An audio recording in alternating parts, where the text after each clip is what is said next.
Halo semuanya, Assalamualaikum warahmatullahi wabarakatuh. Perkenalkan, kami dari kelompok 10 Sitoplasma. Kami beranggotakan 2 orang, yaitu Akbar Rafiq Soleh dan juga Sifa Aulia Zulfa. Video ini merupakan tugas dari mata kuliah Struktur Perkembangan Tumbuhan 2 tentang sel. Yuk langsung aja kita cari tahu apa sih sitoplasma itu.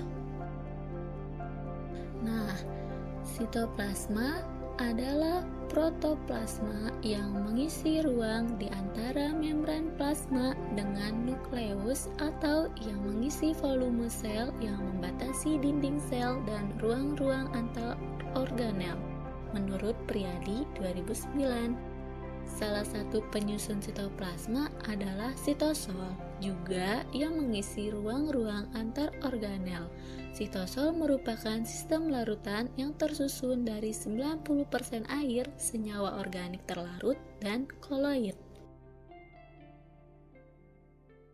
Nah, ini merupakan penampakan dari sitoplasma. Sitoplasma ini berada di antara nukleus dan juga membran plasma yang terdiri dari organel-organel dan juga adanya sitosol yang merupakan bagian dari sitoplasma yang cair. Sitoplasma terbagi menjadi 2, yaitu bagian dalam endoplasma yang lebih keruh dan bagian luar ektoplasma yang lebih bening. Sitoplasma bersifat koloid kompleks, yaitu tidak cair dan tidak padat.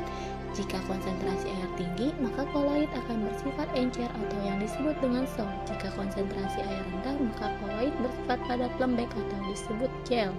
Penyusun sitoplasma.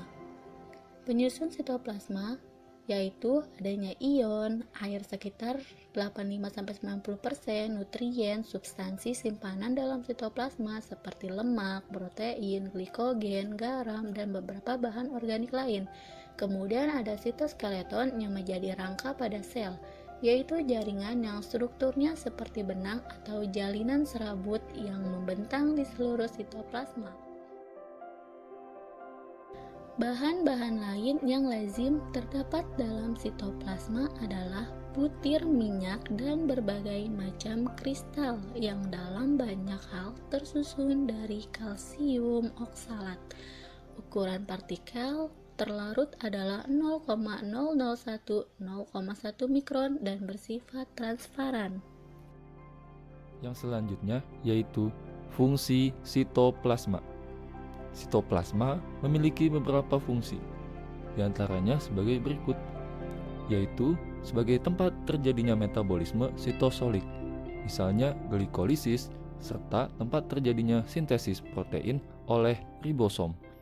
Yang kedua, tempat penyimpanan bahan kimia yang berguna bagi metabolisme sel, seperti enzim, protein, dan lemak. Dan yang terakhir, sarana atau fasilitator agar organel tertentu di dalam sel dapat bergerak. Hal ini dikarenakan adanya aliran sitoplasma.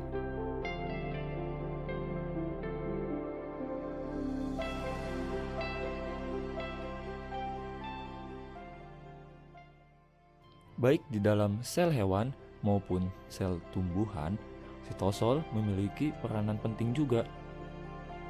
Nah, sitosol ini merupakan salah satu komponen yang dapat ditemukan di dalam sitoplasma. Sitosol membentuk setengah cairan yang mempunyai fase encer atau disebut dengan sol dan fase padat lembek yang disebut gel. Fase sol dan fase gel ini bergantung pada aktivitas osmoregulasi pada sitoplasma.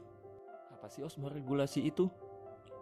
Osmoregulasi ini merupakan pengaturan keseimbangan air pada makhluk hidup, di mana makhluk hidup akan menyesuaikan kebutuhan airnya yang dikonsumsi maupun yang keluar dari tubuh makhluk hidup itu sendiri.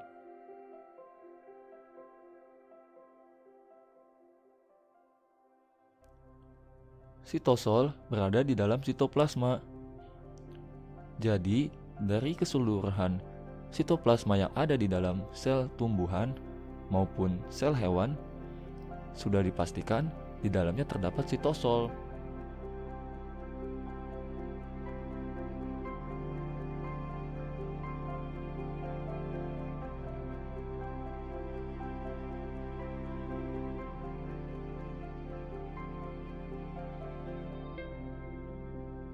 Itulah yang dapat kami sampaikan mengenai sitoplasma. Kurang lebihnya mohon maaf, dan tetap jaga kesehatan kalian ya. Sampai jumpa.